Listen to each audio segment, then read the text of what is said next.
down from the first official Hayworth Hacienda, and it was monsoon night. And I mean, the heavens opened. The crowd was out for Garth, but everybody got a bath they really didn't want. And, like happened at the festival yesterday with the severe weather, well, it can get nasty in the desert too.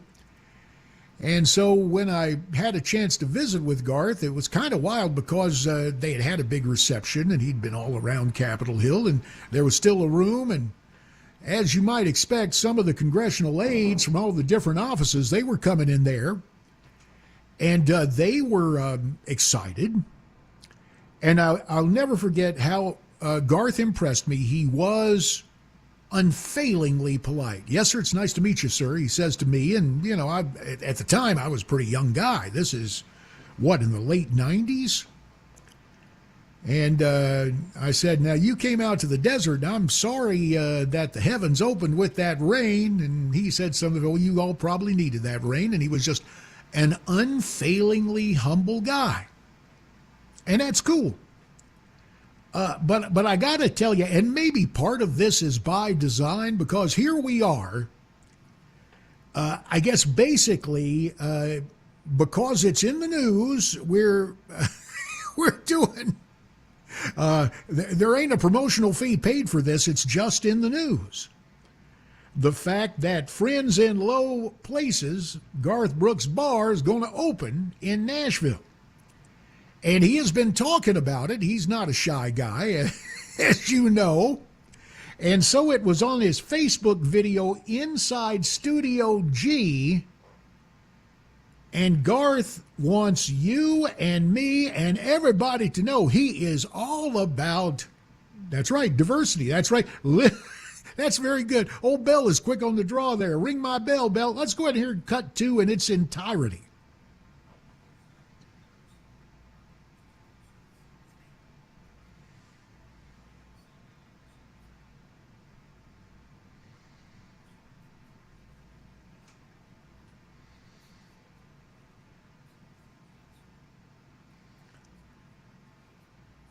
Okay, now let's calm down here because in debate, first of all, have you ever gotten into a disagreement, let's say with your spouse, and you were talking past each other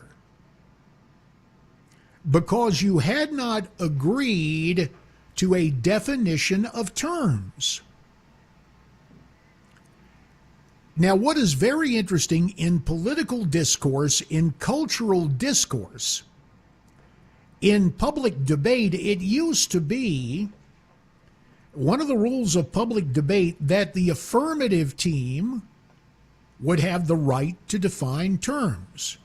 I found out how far from reality that was when I was elected to Congress, because thereafter the 1994 election took the oath of office on January 5th of 1995. And Republicans had the majority. They were running the House. Newt Gingrich elected Speaker. The aptly named Dick Armey was a leader at the time. Don't get me started on Dick Armey today. Well, maybe we'll get to that later. But what I noticed was the media, and it's not like I was some sort of naif. It was not like I was naive, but I'd worked in television news, for crying out loud. I was a sportscaster. I started working in radio when I was 14. But what amazed me was the networks all accepted the world through the lens of the left. And, you come to find out most of the folks are leftists. And that would be cool if they could really be objective in covering the news, but you soon find out that my old buddy Jed Babin said it this way, without venom or vitriol, he was quoting his daddy.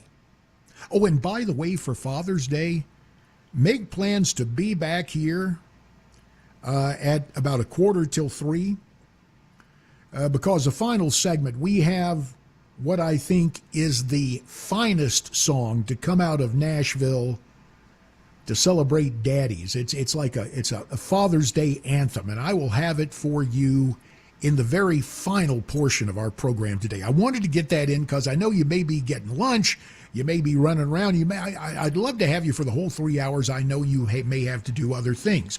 At any rate, Jed Babin's daddy, and Jed would quote his daddy saying, the largest in-kind donation annually to the Democrat Party and the Democrat National Committee comes from the Washington, D.C. Press Corps.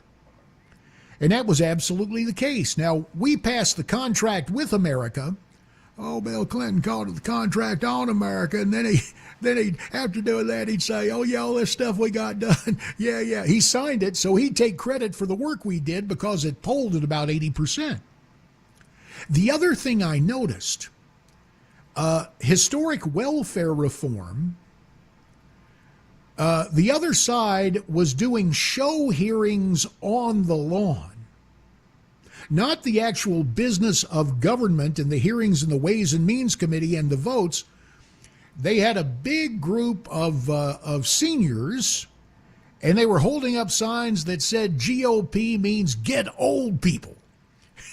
Pretty clever, not true, but they were doing their show thing out on the lawn, and the alphabets were covering that like that was the gospel truth.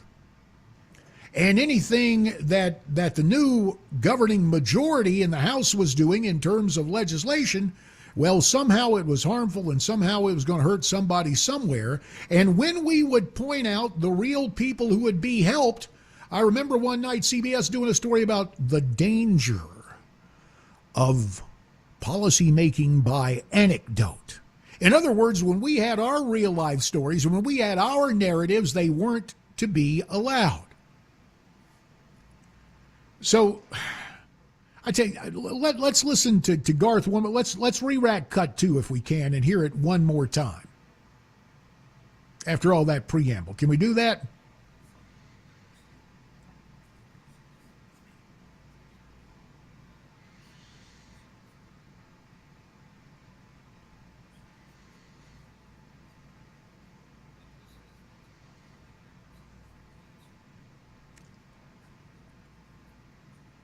Well, let's take a look, for example, not at Nashville, but at New York City. New York City? Yeah, New York City. Now, the Marine veteran who was restraining a habitual offender who was threatening people on the subway, and sadly, who knows what was in the perp's system, but the guy threatening everybody died. And now Alvin Bragg, the Manhattan District Attorney, has indicted the former Marine who actually was protected. Now, the former Marine is Caucasian. He was white. The perp was black. The perp is always portrayed as a homeless person and a street artist and like a Michael Jackson impersonator and all this stuff. Never talks about his rap sheet. You don't hear talk about the people of color who were assisting the Marine in trying to restrain the violent perp. You don't hear from the people of color who thanked that Marine. Instead, you have a prosecutor of color indicting the Caucasian Marine. Real simple question. And sad because I'm sorry, I think had the Marine been a Marine of color, there wouldn't be an indictment. You see, diversity, when it's really diversity, when it's an organic, free mixture of people, that's cool.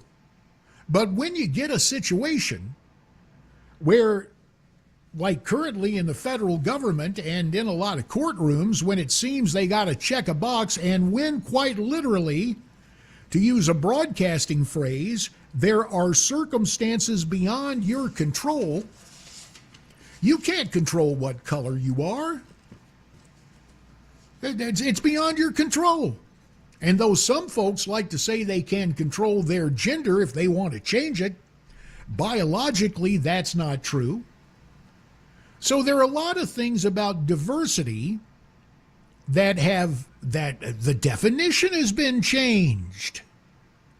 It's like equality. You don't hear about equality anymore. You hear about equity. I've got some more thoughts on that. And to be fair, we'll hear more from Garth Brooks as well. We're going to have a reasonable, rational discussion. You're invited to get involved. 615-737-9986, 615-737-WWTN. It's JD for Matt. It's coming up on 12:19 to the beep. Beep. It's Super Talk 99.7 WTN.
Twenty-three minutes past 12 noon, Super Talk 99.7 WTN, recovering Congressman J.D. Hayworth in for Matt Murphy. In turn, Brother Matt will be in for Brywye on the drive this afternoon following the news at 3. We're talking Nashville. We're supplying the lyrics of life to Music City, USA, and one of the biggest stars who generates light and has generated a bit of heat is Brother Garth Brooks. Got a new bar opening up, and of course the perfect name for it, Friends in Low Places. And as you know, the real backlash to all the woke hoo-ha started with when Bud Light and the young lady who had gotten her undergraduate degree at Harvard and then gone to the Wharton School of Business at Penn, when she was installed as one of the head honchos of advertising and marketing, she decided that the number one spot for Bud Light drinkers basically is, guys like I used to be in college, and based on the the pictures they found of her undergraduate past at Harvard, guys she used to hang out with at fraternity parties, or the kind of folks who drink beer and want economical beer to drink, and Bud Light was the number one beer in all of America. But it wasn't enough. She had to expand the universe. And so they called on, is it Dylan Maloney? Is that the old boy's name? I'm just going to call him Dylan. And forgive me for calling him an old boy because I know, quote, he identifies now. I believe that name should be Dylan Mulvaney. Mulvaney, thank yes, you sir. very much. Mercy. Getting good help from the youngins who come in. You know, I don't mean to go Joe Biden on you, and I'll never stagger out and take the wrong turn, but occasionally I lapse in. Here's the little culture question. I'm going to make an oblique reference to a guy, and let's see if you know from whence he came. Norm Crosby. Ever heard that name? Name sounds familiar, but it's not sticking out. Okay, he was a comic in the 60s and 70s, and his routine, big in Vegas, and his routine was built on malaprops or confusing names and stuff. And last night when I was in for Bri Y, I was going, look, I don't mean to go Joe Biden on you, but I'm kind of getting this Norm Crosby thing. And then I thought for a new generation of News Talk listeners, would they in fact know who Norm Crosby was? In fact, can you tell who this poor impersonation is right now as we go forth? Anyway, I digress. So again, from Studio G, the Facebook video, Garth doesn't sound, Bud Light, we've had pals say, we ain't putting that stuff in our bar. You've had the video of guys we know going out and taking target practice on cases of Bud Light. Now, Garth, in this little bit from his Facebook video, he's fairly diplomatic. In fact, it takes me back long time ago to American Bandstand when they used to have something called Rate a Record. Oh, Garth actually talking free market here when it comes to the beverage selection at Friends in Low Places. Take a listen to cut 3.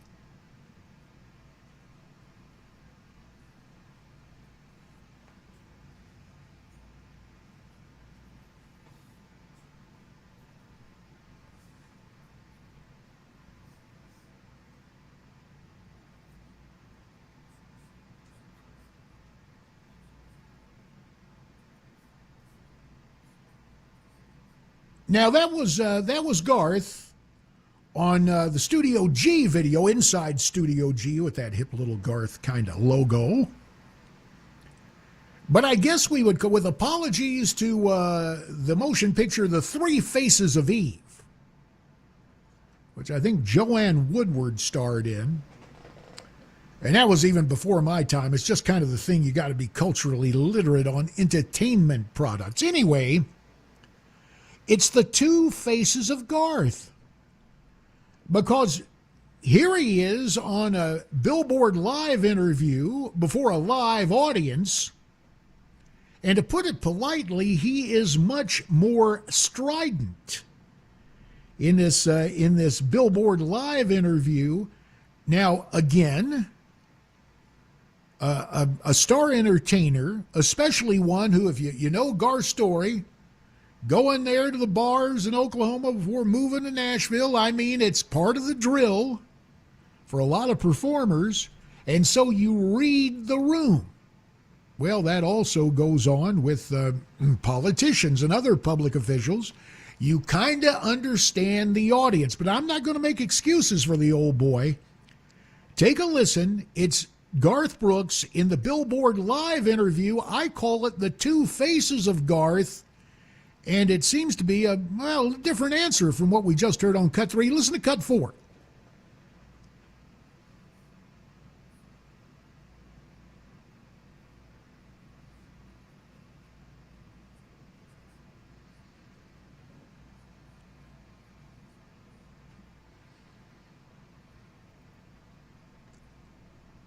Now, okay, now just hang on a second, Brother Garth. Love one another, that's scriptural.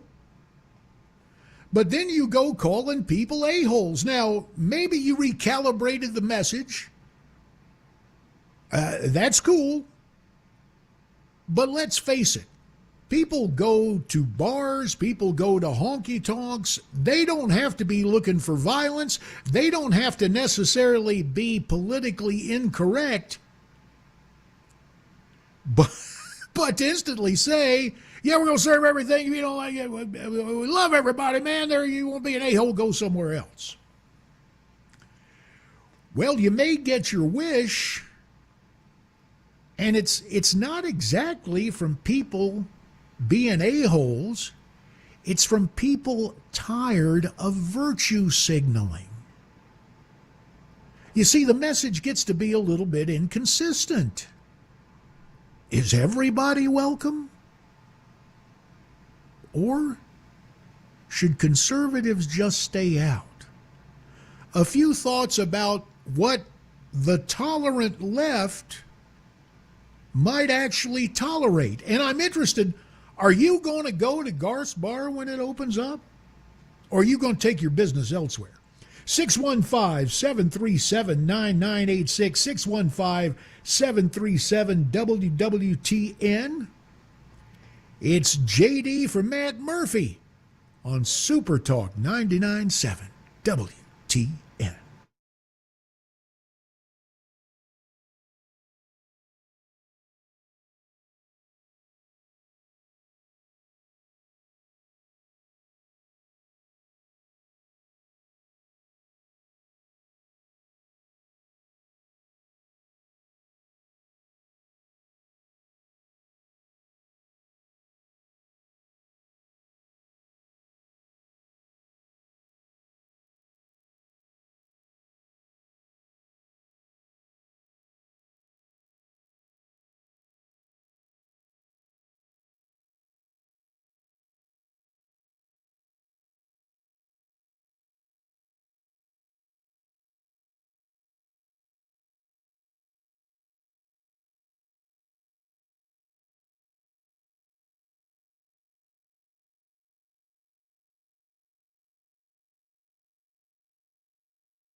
Garth Brooks, Billboard Live.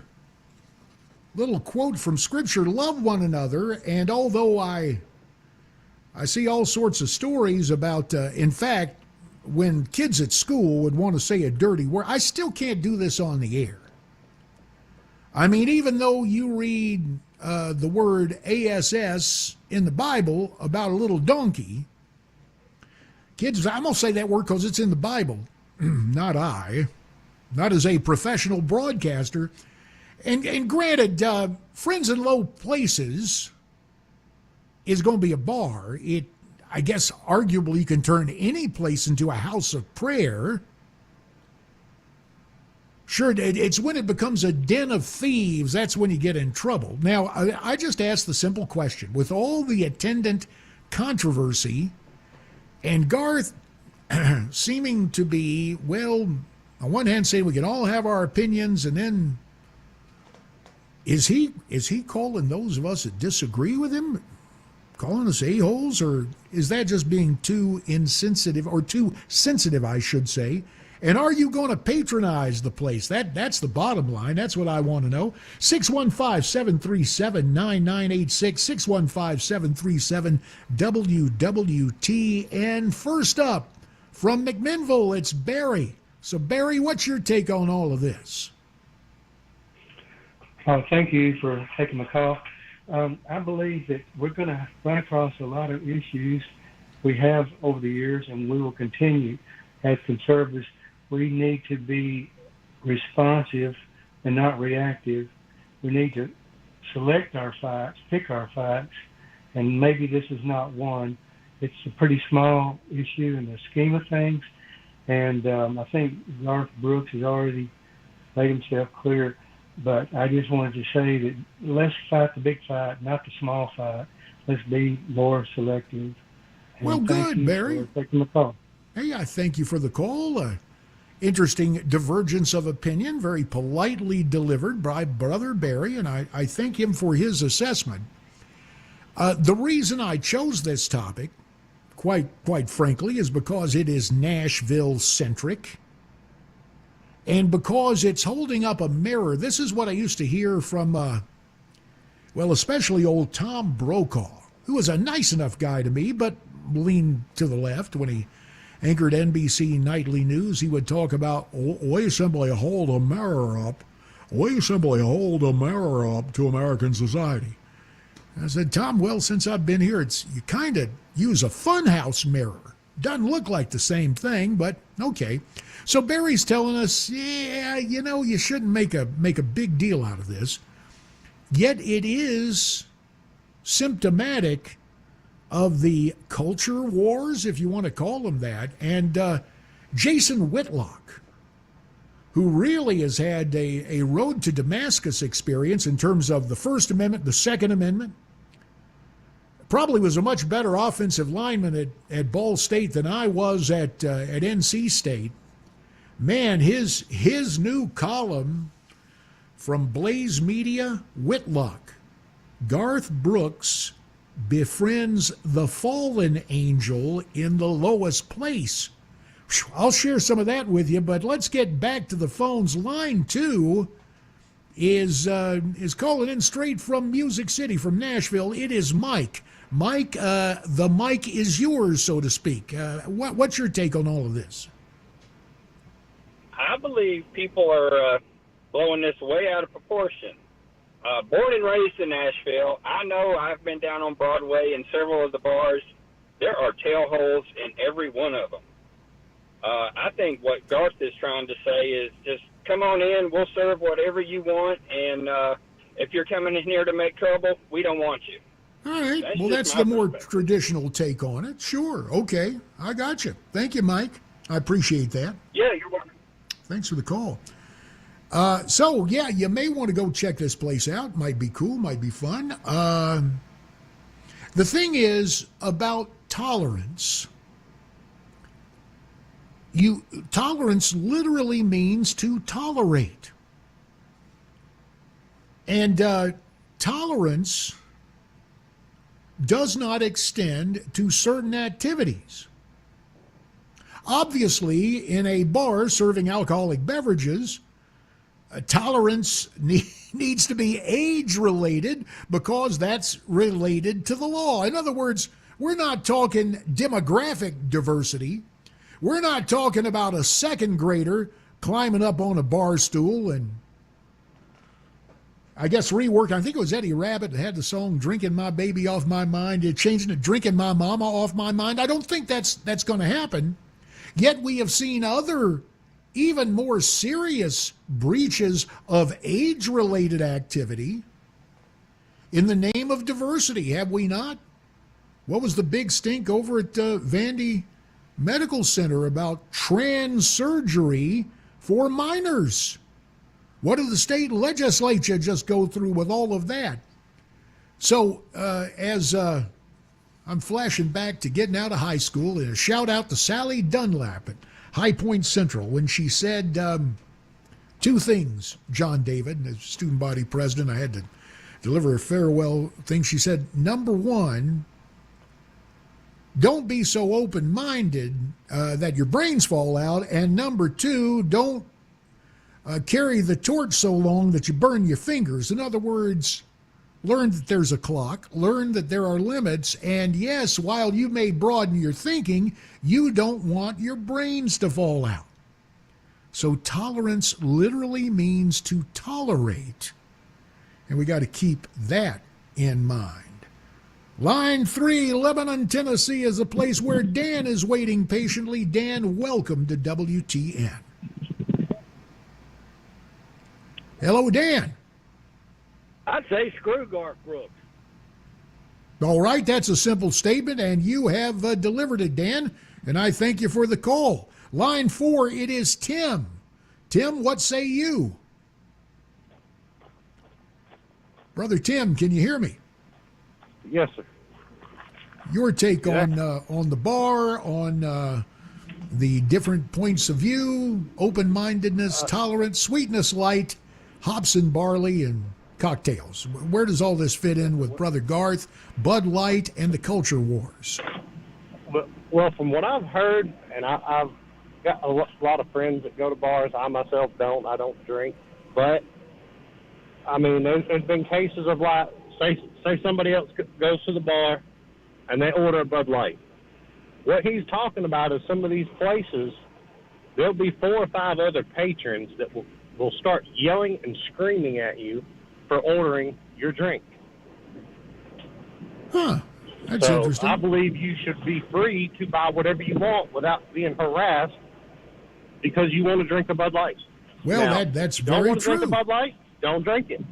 That's right. And so you're hearing now, admittedly, you don't go to the bars, but by word of mouth, friends who do, you have heard of places where other patrons have verbally assaulted Bud Light patrons. That's what you're telling me? Correct. Okay. Well, I guess to borrow Mr. Jefferson's phrase, in the course of human events, I reckon that could happen. I suppose that may in fact be the case. And the thing is, that's very plausible, Tim, and I appreciate your take on that. And I want to thank you for calling in. That's what I feel he's referring to when he says an a-hole. All right. Well, that's cool. All right, and let's point out, and again, I thank you, Tim, for the call. Really do appreciate your input. And let's face it, we can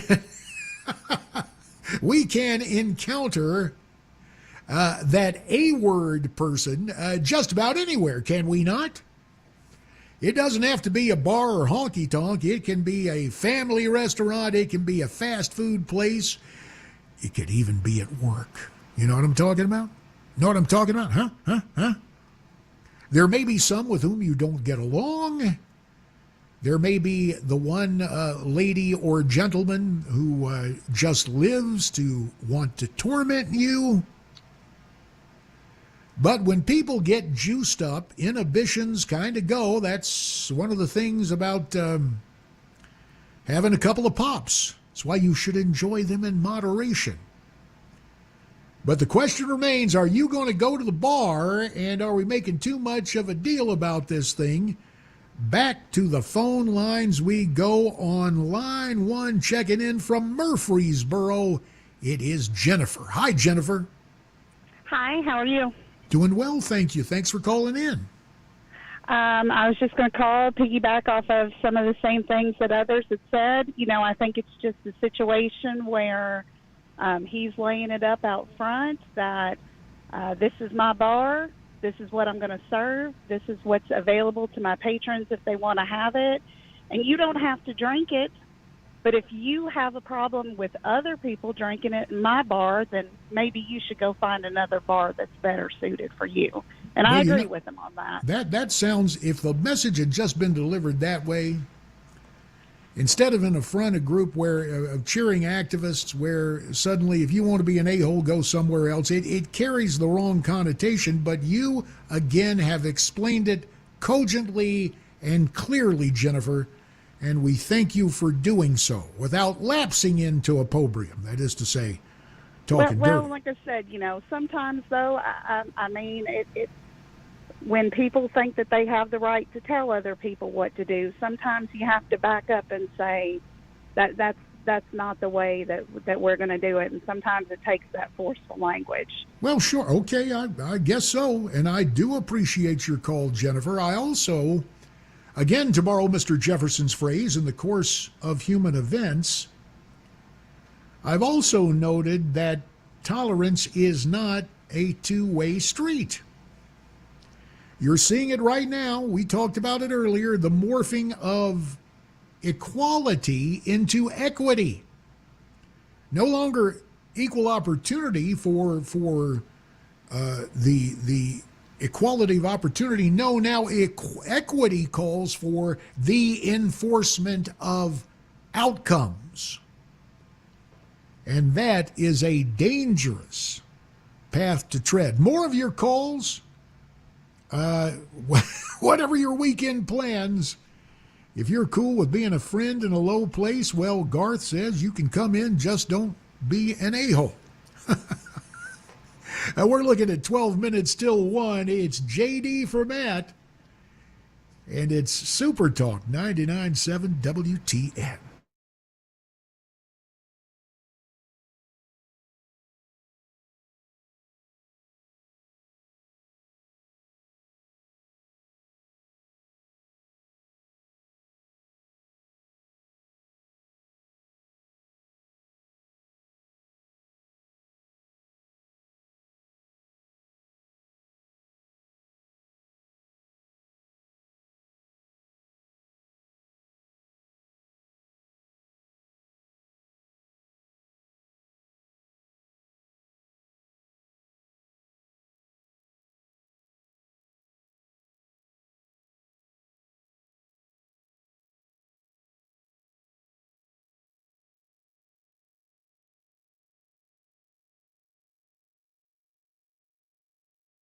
A Roth IRA versus a traditional IRA. Which one should we do? A lot of people struggle over this particular decision. And I'll just give you a couple tools to figure out what might be better for you. Think about it this way. Let's say if I had $1,000 that I was thinking about investing, that was income, $1,000 of income. With an IRA, let's say that you're in a 30% tax bracket. Let's say there is such a thing. And you want to put this money in an IRA. You're going to save $300 in taxes. Now, if you go post-tax with like a Roth IRA, this is how much goes into the Roth IRA. Now, let's say that later on down the road, we have this money and it didn't grow at all, just to keep the math really simple. And let's say that at some point in the future, you're in a lower tax bracket, because the way our tax system works is that your first income is taxed at a really low rate, and then you get up into higher rates, 10%, 12%, 22%, and so on and so forth. It gets higher. If you're earning income and you're at that particular tax rate up there, you might want to avoid that tax rate right now and take the income at a later point in time when you're in a lower average tax rate. Now let's say that you're in a 10% bracket down here when you pull the money. How much are you going to pay in taxes? 10% of $1,000 is $100. How much do you get to spend? $900. Well, even though I didn't have growth, I had growth because of the difference between my tax rate here in here. And that's the idea. That's one of the things that we look at. We look at Social Security taxation, income taxation, and a lot of factors that might drive you in a higher or lower brackets in the future. If you want to learn more about our approach to investing and financial planning, go to paulwinkler.com and set up a free 15-minute phone call or call 615-851-1950.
4 minutes, actually coming up on 3 minutes in front of 1. Heading up to news time. Following news in hour 2. A true story of 2 Tennessee congressmen in action in Washington. And it's kind of cool because a bill passed. It's kind of like when you're a songwriter, you write a song and then, well, you got to find the right artist, the right producer, the right instrumentation. So an idea I had way back when is passed in the House. I'll tell you all about that. And oh yeah, for what it's worth, all this Bud Light hoo-ha. So Bud Light has been toppled from the #1 spot. Guess what's taken over? Modelo. Hey, I got a problem with Modelo. You know why? A lot of their ads are basically open border ads. So maybe there's always something. Out in the desert, there's this orange blossom beer. And it takes me back to those, remember those creamsicles that have a little vanilla ice cream, a little orange sherbet or something like that? The creamsicle things? Well, imagine a creamsicle with a kick. And out in the hot desert, as as Bobby Etheridge said, dry heat like sticking your head in an oven. Well, I find that particular combination of orange blossoms to be absolutely delectable. And yeah, so I ain't going to be drinking Bud Light or Modelo, but nor am I going to show umbrage at patrons of any establishment, whether it's friends in low places or what was that place over in Black Mountain, North Carolina? Ironically, around the curve from the Ridgecrest National Southern Baptist Assembly. Not that I would ever leave Ridgecrest and go to this joint. It was called Hubert's Lounge. So whether it's Hubert's Lounge or Y'all Come Back Saloon or friends in low places, wherever you go to drink, you know, I just find it safer to be at home. Find it safer to be at home. Have a couple of pops. And as I turned down a ticket to the deciding game of the World Series back in 2001, said, no, I can see it better at home. The beer's cheaper, and I don't have to stand in line for the restroom. Again, next hour, a true story of 2 Tennessee congressmen in action. And you won't believe what Joe Biden wanted to do to the Chinese strongman. It is J.D. Hayworth, the recovering congressman from Arizona, in for Matt Murphy, and hour 2 straight ahead. Stay with us.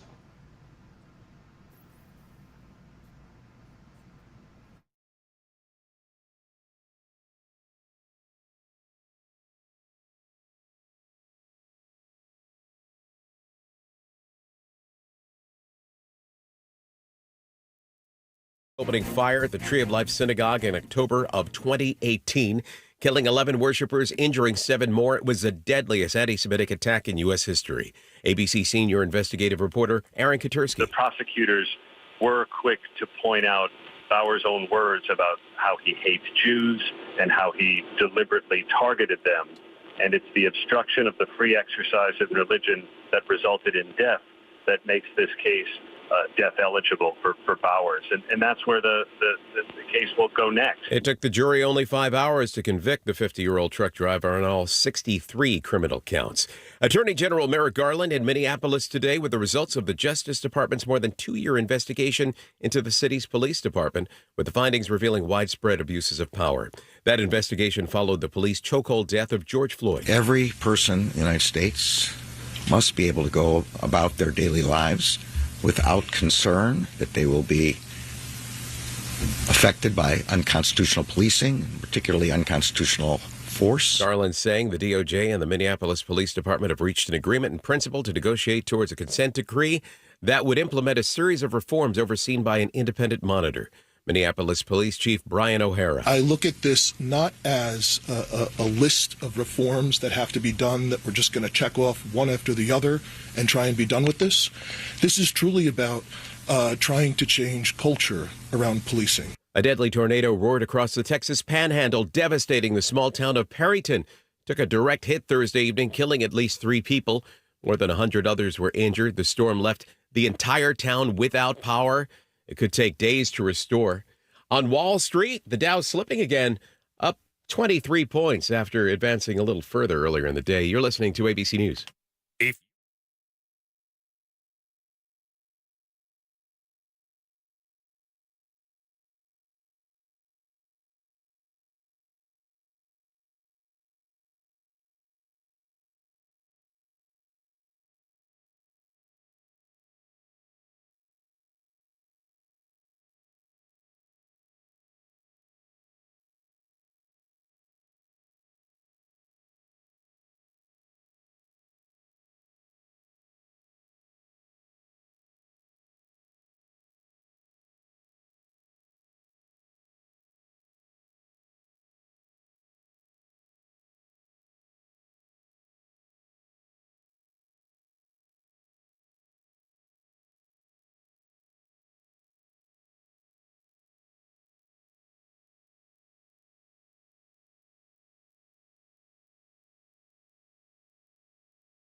Well, no matter what way you cut it, this is hour two of what is known as the Matt Murphy Show.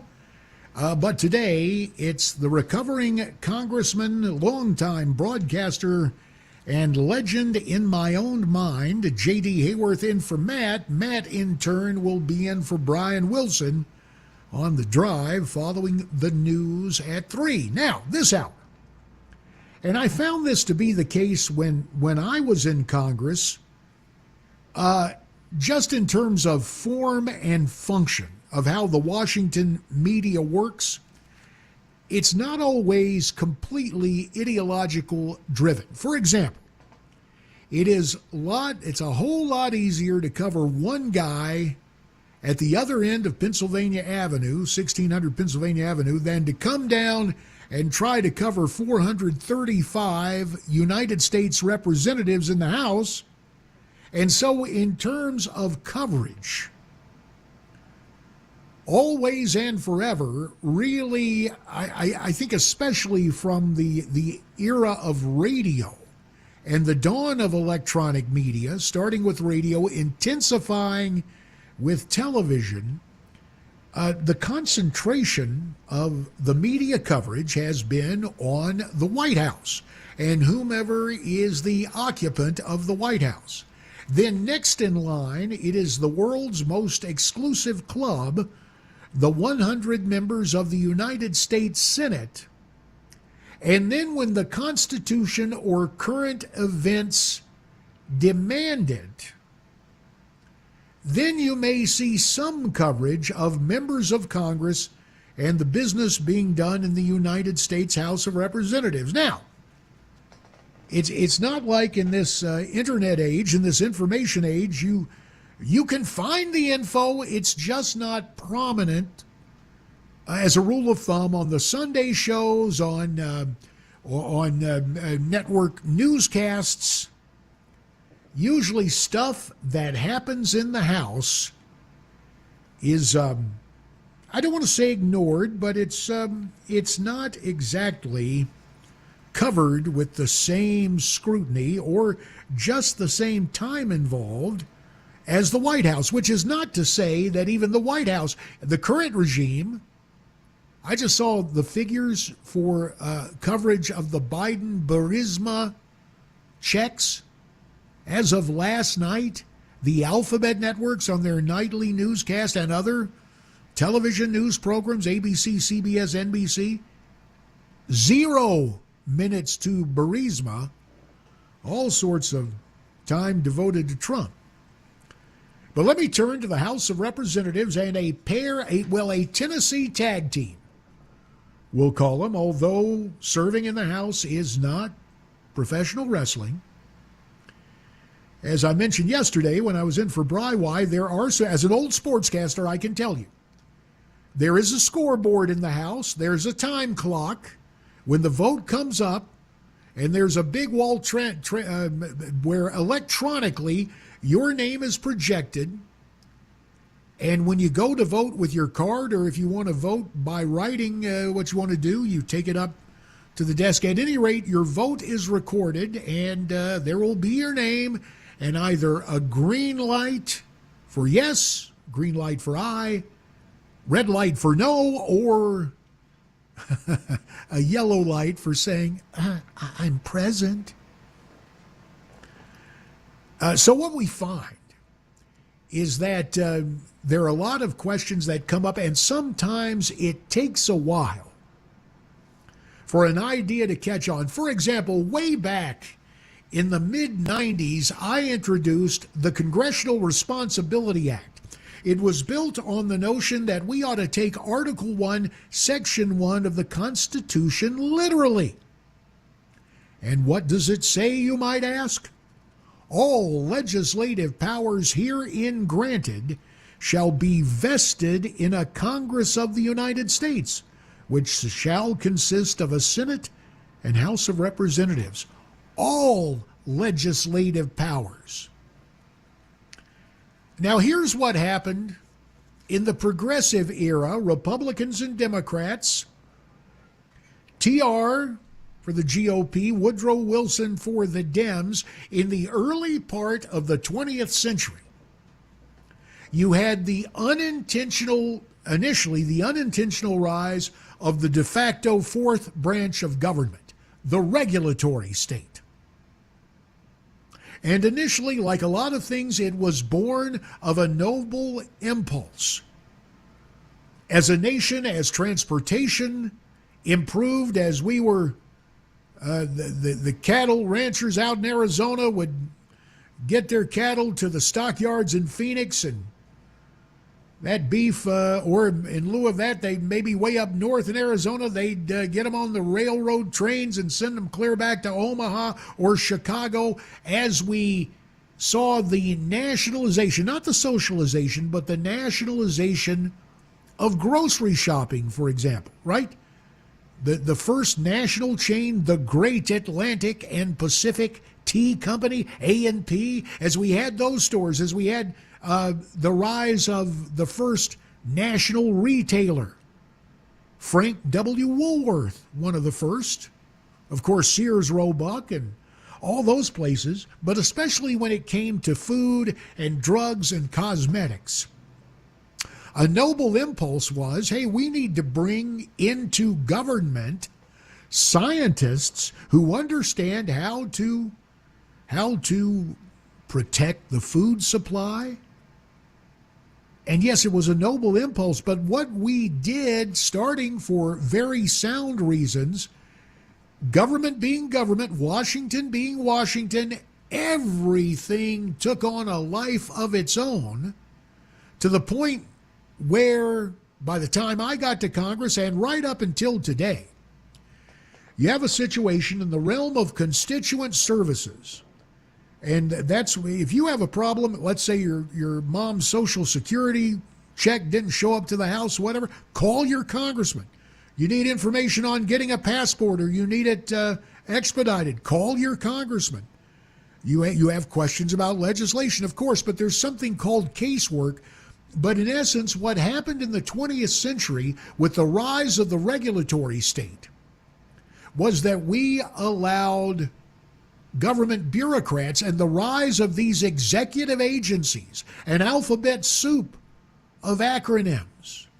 Initially in broadcasting, it was the Federal Radio Commission. It's now called the FCC, Federal Communications Commission, the FTC, the Federal Trade Commission.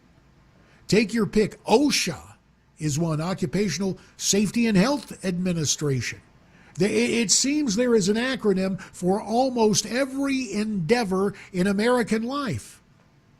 And the largest expansion of law in the United States is the field of regulatory law.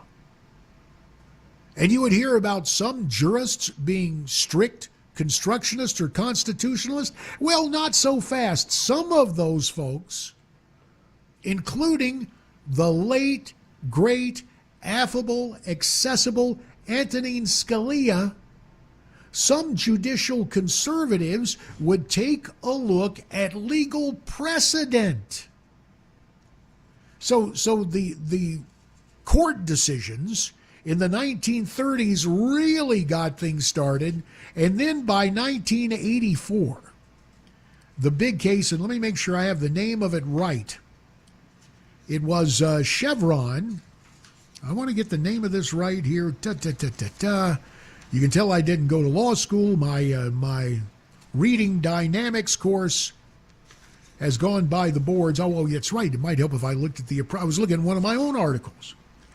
At any rate, it was Chevron USA Inc. versus National Resources Defense Council. The good news is what the House of Representatives has done is it passed a variation on my own Congressional Responsibility Act. It passed the Separation of Powers Restoration Act this week, 220 to 211. It says that, thank you very much, Supreme Court. We're the lawmakers, and so what Chevron USA Inc. versus National Resources Defense Council did was it set up or it codified in law the primacy of regulation. And that ain't cool and that ain't right. And the House, at least, has now taken steps to make it right. Here is Congressman number 1 from the nearby 6th District, John Rose of Tennessee's 6th District, explaining SOPRA, why it needed to be passed, in a speech before the vote on the House floor. Take a listen to Cut 5.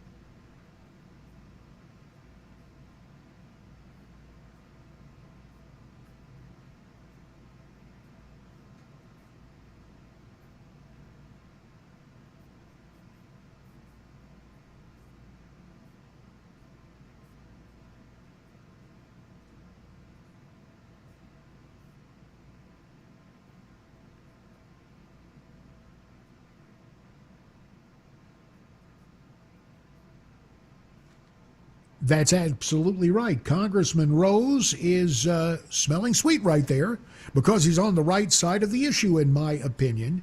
You need to restore separation of powers, balance of powers, and you cannot have a regulatory state with the tyranny of the unelected. Now, can I let you in on a little secret?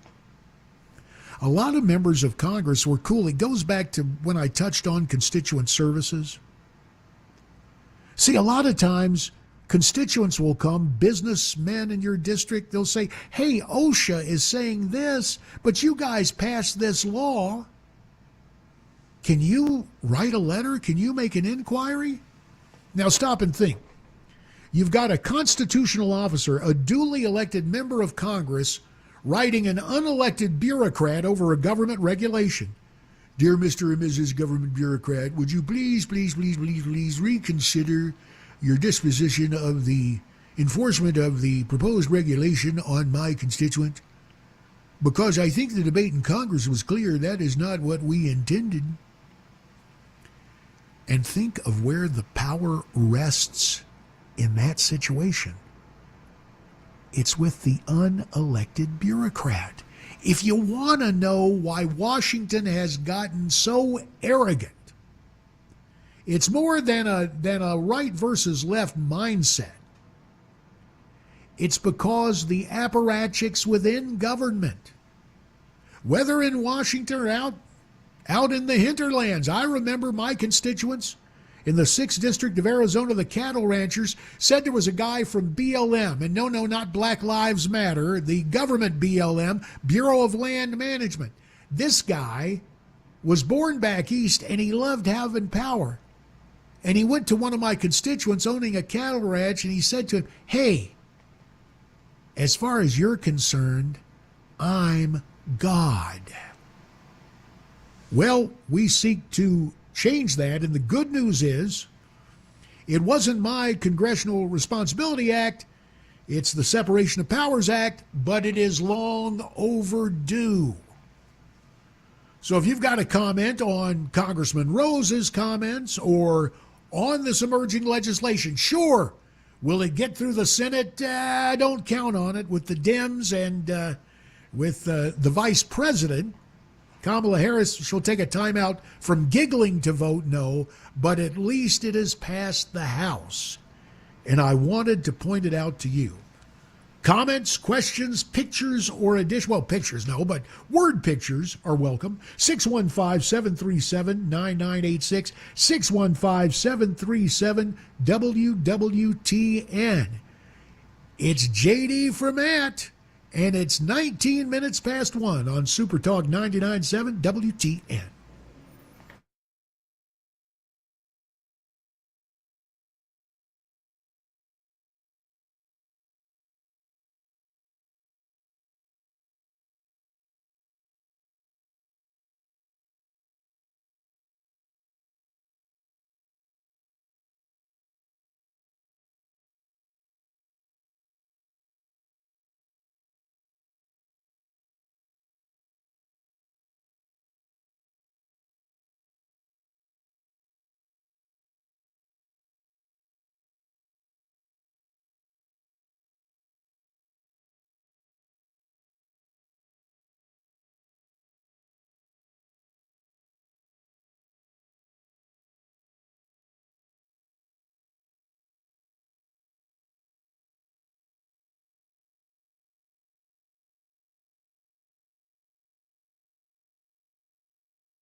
23 minutes past 1, 615-737-9986, 615-737-WWTN. Recovering Congressman J.D. Hayworth in for Matt Murphy, who in turn will be in for Brian Wilson on The Drive later this afternoon, following the news at 3. Alongside me, the producer-director with a, as we say in the biz, a set of pipes. You are very kind. Well, it's true, brother. You got that vocal timbre going on. This is the real test. When you were at school and you would be talking conversationally, would you ever get called down by a teacher and they'd say, well, it's not that you're being, your voice projects. That's what... a little too often, yeah. It happened a little too often. Teacher, who, a sweet lady, I'll keep her nameless, kind of bore an uncanny resemblance to Tweety Bird of Looney Tunes fame, but she said, John David, your voice just carries. And so that becomes the announcer voice without all, as we also talk about the biz, some guys puke. That's what that's called. When you talk like this, it's called puking on the air, and then some guys really do it bad, and that's called glottal fry. You don't want to do that. But, well, enough of that hoo-ha. If you got something to say, or, I neglected today, and the reason I wanted to call you in, Mason, in addition to extolling the virtues of your vocal capabilities, not to say your ability to, as we say in the biz, run the board, but also the fact that as the producer-director on this edition of the J.D. from Matt Morgan program, the Super Talk TV, now that obviously, since I'm doing this from a remote location, hopefully your brother Bell has a suitable picture up when they punch up Super Talk TV. And I'm just wondering if you have access to that picture. Yeah, I got it pulled up right here. And is it me as an intrepid young guy with a crew cut on Meet the Depressed, or what are they using today? It's a nice, stylish picture of you in a nice blue-collared shirt, arms folded, looking all serious. It's the open color. Yeah, that is the casual campaign shot from the Senate campaign of a few years ago. We like to call it the non-copyrighted. Yeah, we're doing the things that keep us out of trouble with intellectual property and the use of images. Yeah, that one is kind of interesting. That was a child born the day that picture was taken would be 13 now. But, well, a few years on me, but I don't think I have any really nasty facial growths or warts or anything. It's basically the same guy. But, of course, in radio, the old joke is, yeah, I did a lot of television, but people told me I had a face for radio. Anyway, the larger point is, if you are searching for a way to speak with me or communicate with me other than the phone line, which remains 615-737-9986, 615-737-WWTN, well, then you can also seek me out on social media. And since Zuckerberg played us all for suckers with that Facebook scam and the Zuckerbucks and the alleged philanthropic election fixing, in my mind, in certain crucial precincts around the country in 2020, I got off of Facebook. Now, I was able to grab the Garth Brooks stuff last hour, news gathering thing, but I'm no longer doing Facebook. LinkedIn is where you find me, J.D.Hayworth.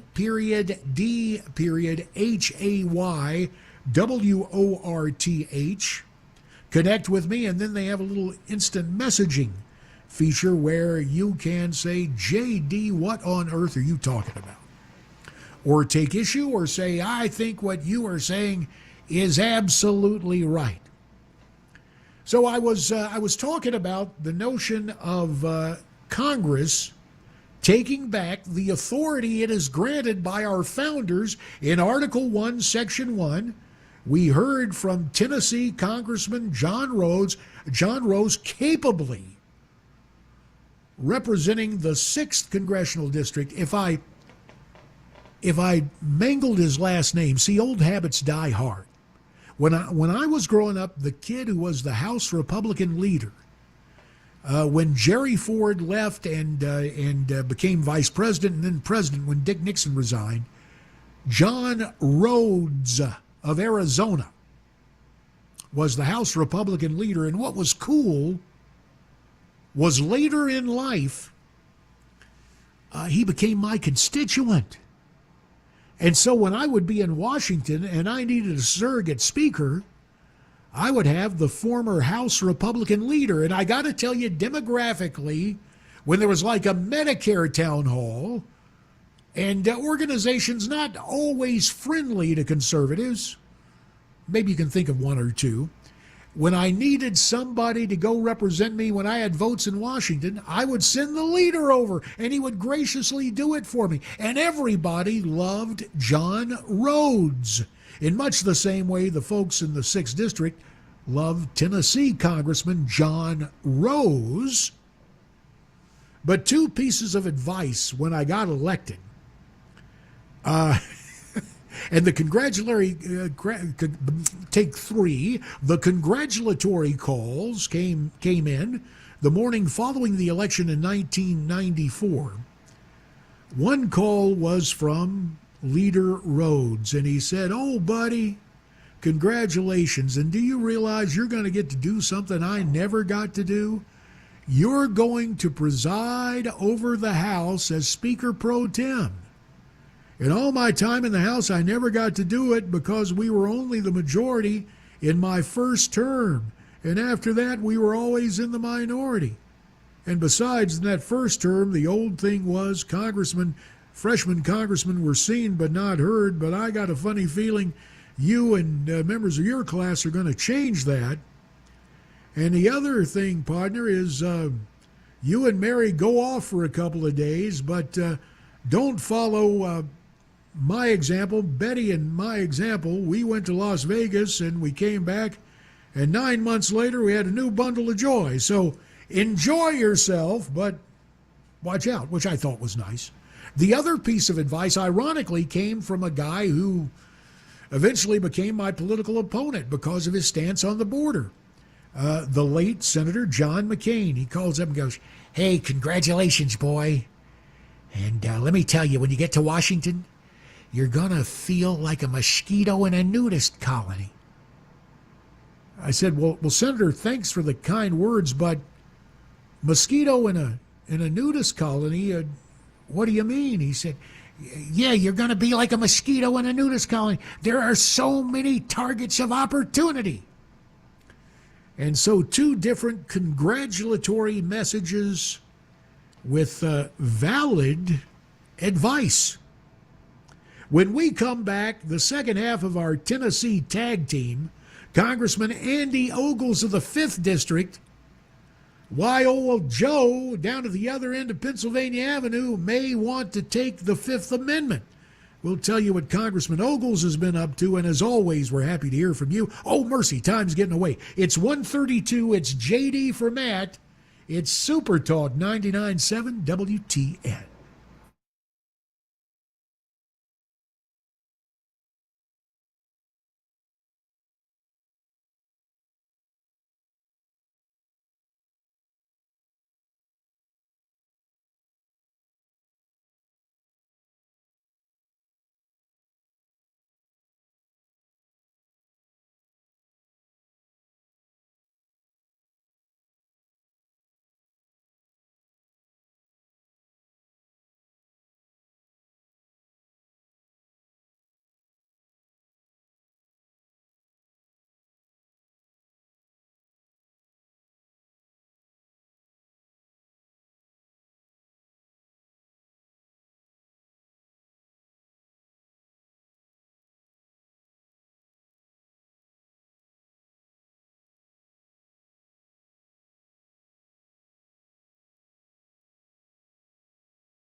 24 minutes in front of 2. Super Talk 99.7 WTN. JD in for Matt.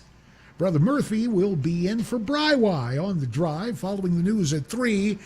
In our final hour, following the news with Brother Mac Maury at Straight Up 2, I will return and we will have a little fun hearing a couple of the cable news people going nuts.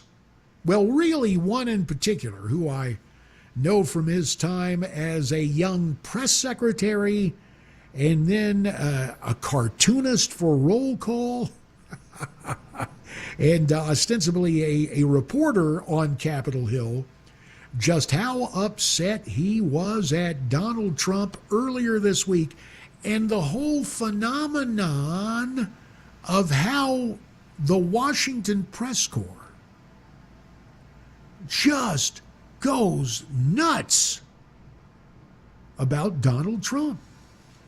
That's coming up. And in our final 15 minutes of the program, certainly the final segment, and maybe the final half hour, but no, I'll tell you, I'll hit it before we part company this afternoon, before Brother Murphy comes in and takes over following the news at 3. Nashville, as we know, supplies, well, that almost sounds too much of a business, almost like a plant, but Nashville provides music that strikes a chord with everybody in the US of A. And before we part company today, a song from a prolific songwriter and a great performer that I personally have to think of as the Father's Day anthem. And by the way, keep it in mind, Sunday is Father's Day. If your daddy hasn't departed this vale of tears, make sure you take time to let him know, even if he's clear across the country. If you can't physically see him, at least pick up the phone and call him. Or nowadays with these newfangled delivery systems where you can get stuff on the internet. Do something nice for your daddy on Sunday. Closed circuit to my kids, laugh at Dad's dad jokes. It's not a joke, it's really going on. Congressman Andy Ogles, a freshman member of the House from the 5th Congressional District of Tennessee, smack dab in this listening area. Andy isn't messing around. He has filed articles of impeachment against Joe Biden and Kamala Harris.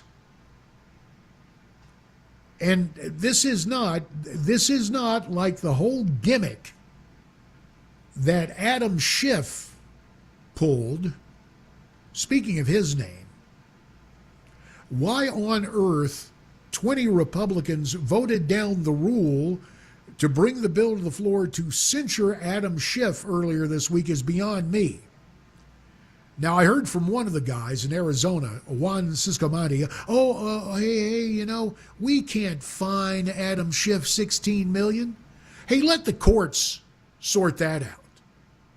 But anyway, now the Congresswoman Anna Luna, what's her name? Anyway, the Republican Congresswoman from Florida has redrafted the bill of censure for Adam Schiff, and all the hoo-ha about Russia and all the garbage about Trump calling, ironically, President Zelensky when Zelensky was first elected, and that absolute worm they brought in, Alexander Vindman, sitting there in his army uniform. The guy looked like Flounder from Animal House, supplying testimony that had absolutely nothing to do with the violation of high crimes and misdemeanors.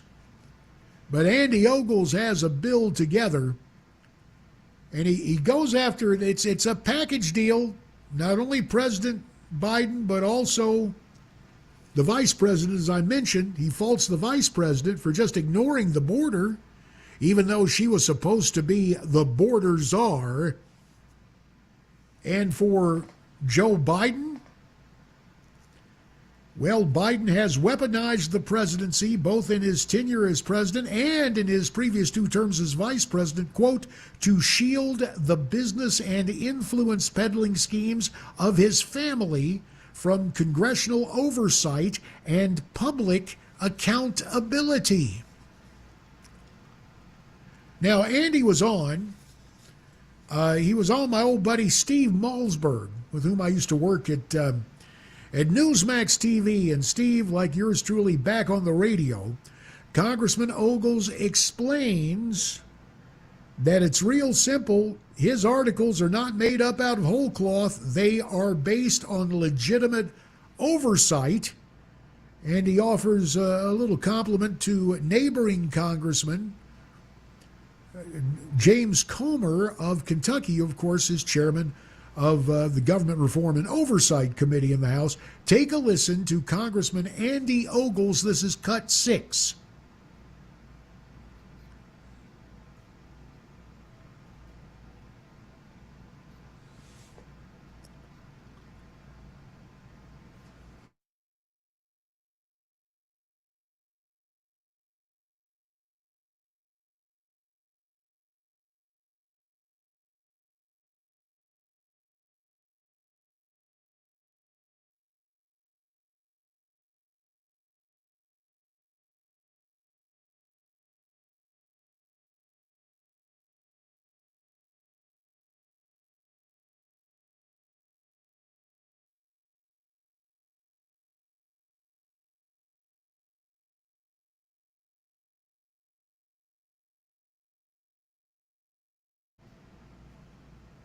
Amen, and get it done soon. Now, this prompts a question for you. Do you think that this would simply be going through the motions? Or if you take an oath of office to uphold the Constitution and impeachment is a provision granted you as a member of the House of Representatives, shouldn't this action be taken? I think it's long overdue for both old Joe and cackling Kamala. And the fact is, now you heard an indefinite reference from Congressman Ogles. Andy was talking about since they both got $5 million. Again, it's not Joe and Kamala, it's Joe and Hunter. Basically $5 billion each from the Ukrainians, and we haven't even started talking about China.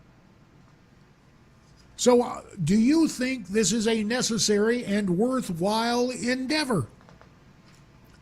Should Congressman Ogles be congratulated or criticized? 615-737-9986, 615-737-WWTN. It's 1:45, 1:45, and it's JD from Matt. Come on back. Love to hear from you.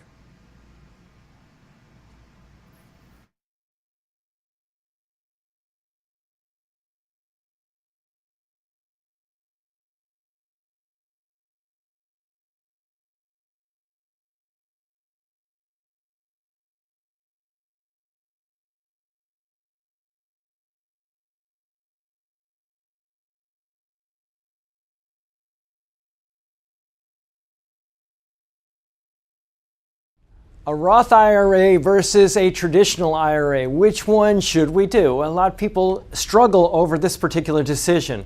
And I'll just give you a couple tools to figure out what might be better for you. Think about it this way. Let's say if I had $1,000 that I was thinking about investing, that was income, $1,000 of income. With an IRA, let's say that you're in a 30% tax bracket. Let's say there is such a thing. And you want to put this money in an IRA. You're going to save $300 in taxes. Now, if you go post-tax with like a Roth IRA, this is how much goes into the Roth IRA.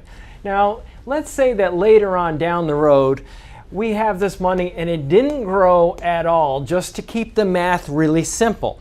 And let's say that at some point in the future, you're in a lower tax bracket, because the way our tax system works is that your first income is taxed at a really low rate, and then you get up into higher rates, 10%, 12%, 22%, and so on and so forth. It gets higher.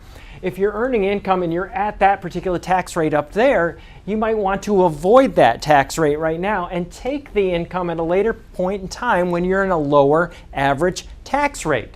Now let's say that you're in a 10% bracket down here when you pull the money. How much are you going to pay in taxes? 10% of $1,000 is $100. How much do you get to spend? $900.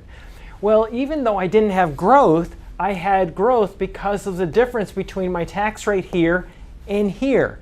And that's the idea. That's one of the things that we look at. We look at Social Security taxation, income taxation, and a lot of factors that might drive you into higher or lower brackets in the future.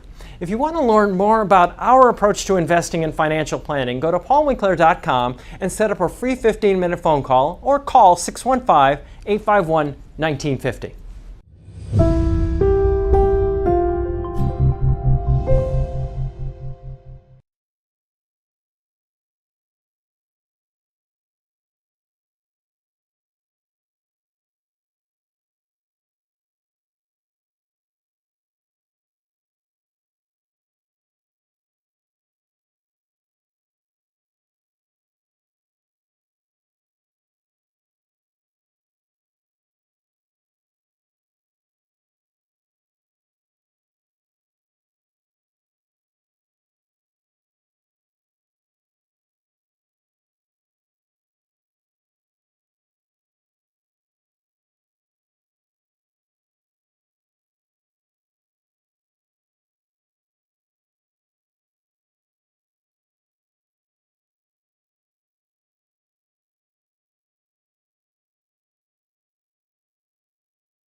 8 minutes in front of 3. Super Talk 99.7 WTN. Phone number to call 615-737-9986. 615-737 WWTN. Now you may be listening with our traditional over-the-air signal, or you may be listening to streaming audio at 99.7 WTN. However you're listening, we're happy you're calling. And all the way out in San Diego, California, on line 2, it is Jeff.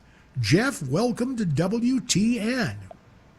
Hey, thanks for having me. Look, I mean, if this evidence is factual, it's a lot more compelling than what Schiff paraded around against Trump for years and never produced.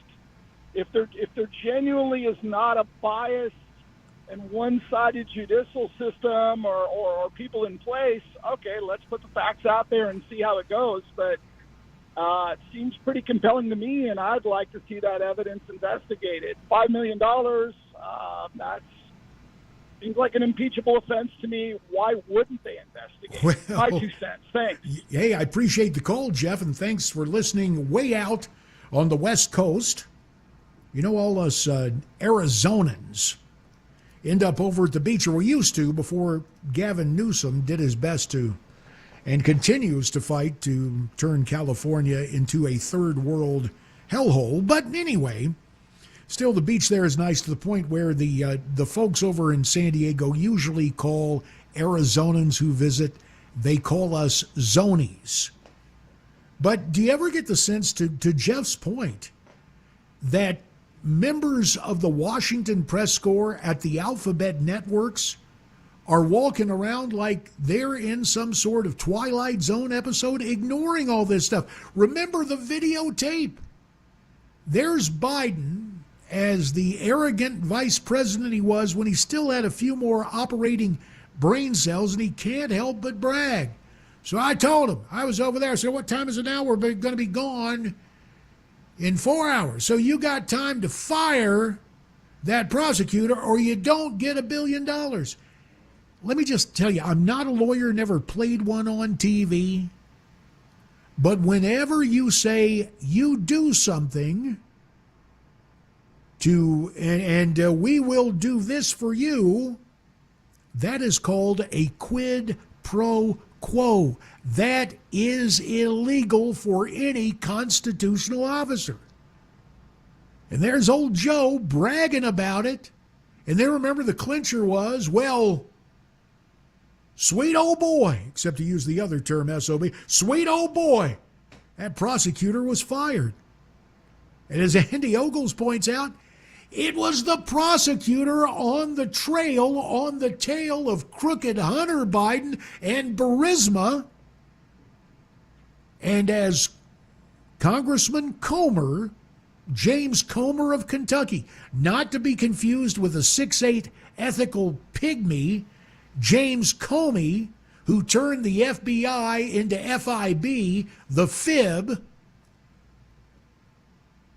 Congressman Comer told Maria Bartiromo, was it this morning or yesterday, he said, as near as he can tell, based on the investigations and the House subpoenas, the committee subpoenas, and the financial records, it ain't just 10 billion, y'all. We're looking at least, pardon me, not 10 million. We're looking at 20 million. But look at what has happened to the country. Look at the damage to the country. And what's even worse, we know that the Chinese communists, the Chi-Coms, have long had a strategy called the princeling strategy. You get the kids of the powerful, whether it's Hunter Biden from the Biden crime family or young Mr. Pelosi, Peter Pelosi Jr., Nancy Pelosi's kid, and you give them business and blandishments. And they pocket a little dough. And as Hunter had on that laptop from HE Double Hockey Sticks, I got to give all this money to the big guy. Oh, did you see a reporter Probably not from the networks, probably an internet reporter. Somebody, hey, can you tell us why, Mr. President? Asked old Daughter and Joe, why were you referred to as the big guy? Were you referred to as a big guy? That's a stupid question.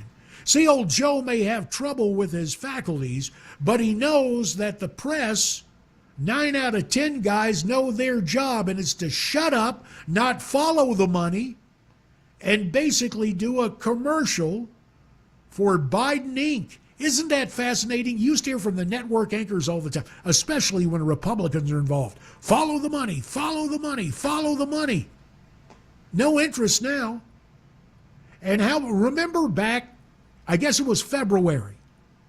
Remember the Chi-Coms balloon? We got tipped off by the newspaper in Montana, and it's not like the thing was invisible. And I can remind you, it flew right over Tennessee, Fort Campbell, Air National Guard in Nashville, Air National Guard in Smyrna, Houston Barracks, McGee Tyson Air National Guard, and got a good look at all sorts of installations in Alaska and from coast to coast. And only when it leaves, only when it's out over the Atlantic, close to Myrtle Beach and the Grand Strand, do we scramble the fighters to take down that balloon. Never mind the fact that in terms of live transmission back to China, the Chi-Coms were coming up with all the intelligence that they needed. And here's another interesting thing. NBC News reported this. Usually I joke that NBC these days doesn't stand for National Broadcasting Company. It stands for Never Believe Conservatives. Well, earlier this week, especially with Secretary of State Antony Blinken, formerly of the law firm Winkin, Blinken, and Nod, Antony Blinken is over there eating a humble Kung Pao in front of the Chi-Coms. Joe Biden wanted our country to apologize to the Chi-Coms. He wanted to officially apologize to Xi Jinping.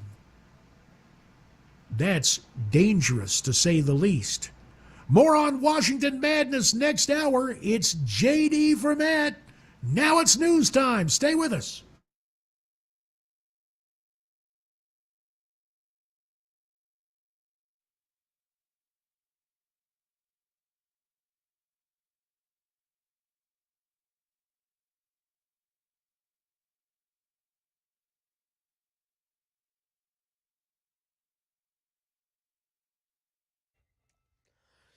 It is 2 o'clock. I'm Mac Maury with your top stories. Right now, 90 degrees. We got a high of 91 today, and that's really going to be the operative word for this whole weekend is going to be heat. We may have some showers coming on Sunday, which is Father's Day, but Saturday looking like the sun will be high in the sky as well as today. Full forecast coming up 2 minutes.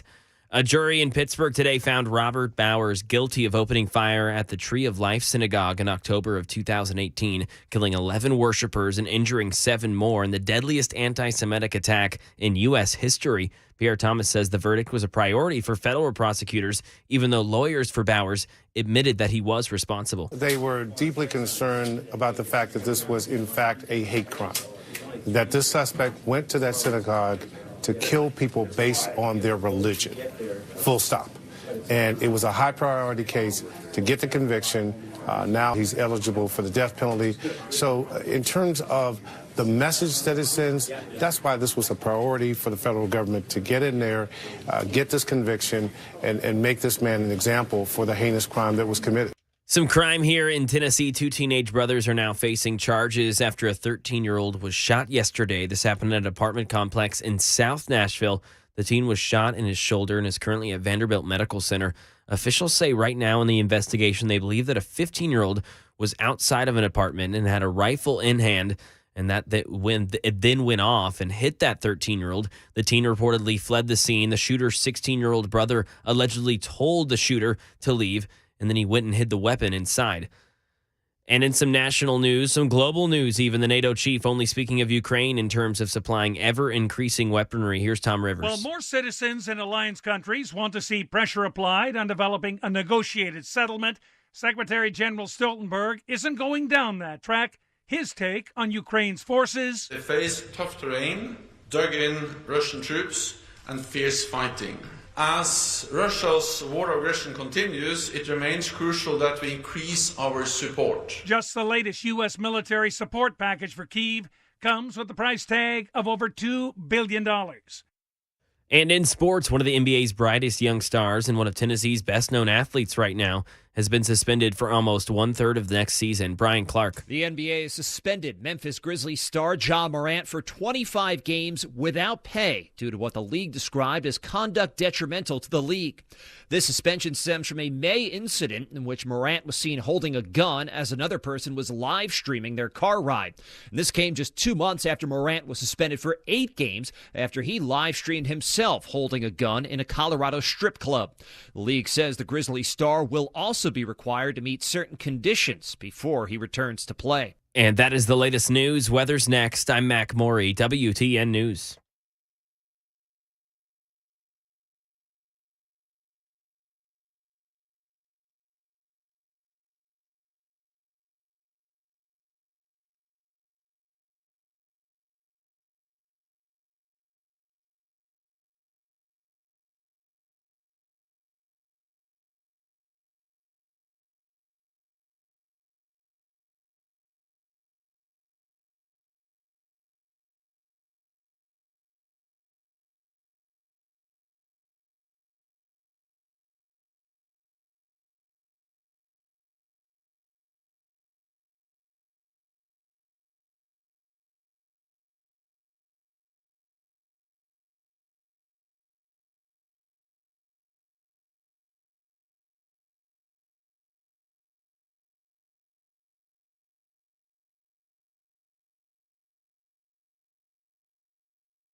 Now cut that out. No, don't cut it out. Don't turn it off. The Matt Murphy program continues with special guest host and legend in his own mind, former Congressman J.D. Hayworth of Arizona. Only in America could a guy grow up in North Carolina, abscond out west, spend 7 years on the anchor desk as sports anchor at Channel 10 Phoenix, and then get elected to the Congress of the United States. You might say strange but true, and I guess some stranger things have happened. And the strangest thing going on right now is the fact that the press remains remarkably incurious about the bribes Joe Biden has taken. I mean, it is real simple. And understand, every part of official Washington has fought. It's remarkably incurious. Take old Christopher Wray over at the FBI. He's almost as bad as the 6'8" ethical pygmy James Comey. Christopher Wray, when Chairman Comer of the House, the gentleman from Kentucky, and Senator Grassley, the ranking member of, I guess, the Senate Judiciary Committee, since the Dems control the Senate, Chuck Grassley, great guy, a guy who actually understands oversight. If you read your history books or remember back to 1980, the Reagan landslide also gave Republicans the Senate majority. Now, sadly, that didn't happen for the House. It took another 14 years until yours truly and 72 of my classmates were elected to have the first Republican majority in the House in 40 years. But Chuck Grassley got to Washington, and he understood oversight. In fact, when we took over the House, Newt would say, there's a guy you got to watch who understands this. It's Chuck Grassley in the Senate. He is very thorough, he is very judicious, but he understands the oversight role of the legislative branch. So imagine when Chuck Grassley, my old pal, nicknamed him Chuckles, often wears that red vest reminiscent of Eddie Albert as Oliver Wendell Douglas on Green Acres. So Chuck Grassley's on the floor saying, well, we have in our possession information from a whistleblower, Mykola Zhaklevsky, the founder of Burisma. 17 audio recordings of Zhaklevsky's conversations with Joe and Hunter Biden as an insurance policy. $5 million for old Joe, $5 million for Hunter. And other senators are getting interested. Ted Cruz, the gentleman from Texas, he is saying that Joe Biden better disclose the mystery source who paid Joe and Dr. Jill about $10 million in 2017, his first year out of the vice presidency when he ostensibly was a private citizen. Who was the mystery source of another $10 million for old Joe? If you want to know why you're not hearing about that, or check that, here's the way to say it. If you want to know why Jack Smith dropped that indictment, arraigned Donald Trump earlier this week in Miami, and why he's getting another case ready in D.C., if you want to know why, it's to try to take the heat off doddering Joe Biden. Real simple. Real simple. Now, what's interesting is if you go back earlier this week on CNN, and now CNN canned my old producer when he used to, gosh, this shows you how long ago, how long ago it was. I used to actually fill in for Joe Scarborough. His old show was Scarborough Country. And Chris Licht was one of the producers. And at least on a couple of occasions, I actually would, Joe couldn't be there. And see, also, in addition to recognizing talent, regardless of ideology, They also, I couldn't get paid to host the show because I was a member of Congress. Still, I had a good time. Anyway, Chris Licht was, just canned as the CNN CEO. The greatest headline, Chris Licht by CNN. Anyway, he's Gonzville, so all the ideological extremism comes out.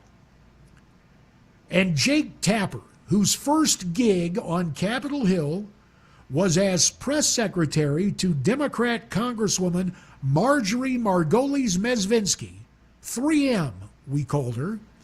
3M used to work at the NBC-owned and operated television station, Channel 4, WRC Washington, as a reporter.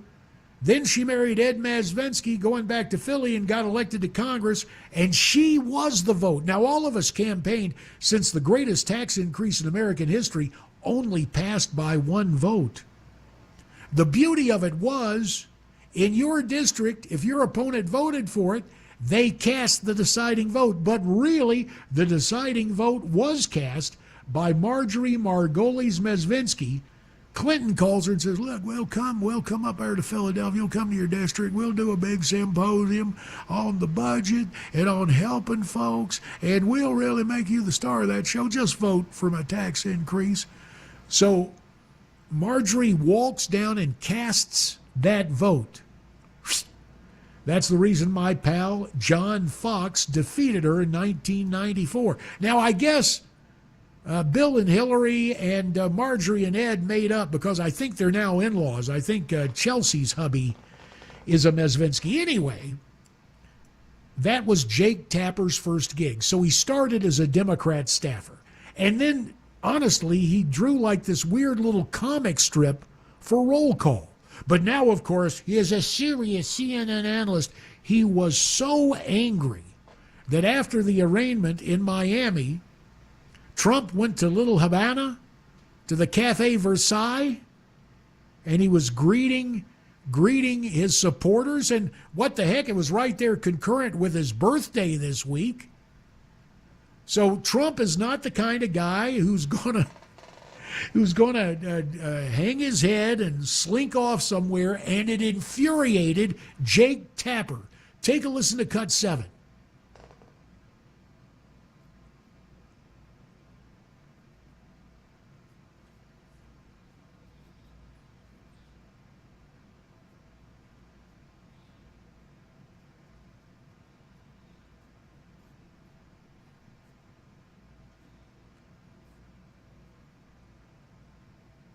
Okay, now I can see that as offering some perspective. But this next thing you hear from Jake Tapper is full-on Trump derangement syndrome. He is so upset, and see, it's not supposed to happen this way. When you're on the air, you've got what we call a little IFB, your little earphone, and the producer and the director are in your ear, trying to help time the elements and stuff, give you updated information. Jake Tapper's so mad that he tells the control room to kill the shot from the Trump celebration of his birthday at the Cafe Versailles in Little Havana. Take a listen to cut 8.